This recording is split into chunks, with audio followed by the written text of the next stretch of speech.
जरांगे पाटील साहेब मराठा योद्धा यांचं सांगलीमध्ये आगमन होणार आहे आणि या सांगलीमध्ये मराठा स्वराज्य संघाच्या वतीने आम्ही त्यांचं सर्व टीमचं आणि येणाऱ्या सांगलीतील लोकांचं सरसे स्वागत।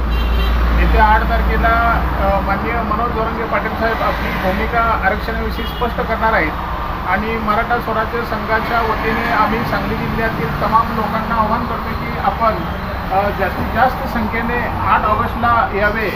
मिरजपासून त्यांची सुरुवात होणार आहे। विश्रामबाग चौकातून ते स्वतः गाडीमध्ये एकटेच असतील आणि विश्रामबाग चौक ते राम मंदिर चौकापर्यंत सर्वांनी चालत जाऊन त्या ठिकाणी त्यांची 4 वाजता जाहीर सभा होणार आहे। या सभेसाठी सांगली जिल्ह्यातील सर्व मराठा बंधूंनी यावे आणि या ठिकाणी मराठा स्वराज्य संघाच्या वतीने या ठिकाणी येणाऱ्या लोकांना पाणी, चहा, नाश्ता, बिस्किट याची मोफत व्यवस्था केली आहे।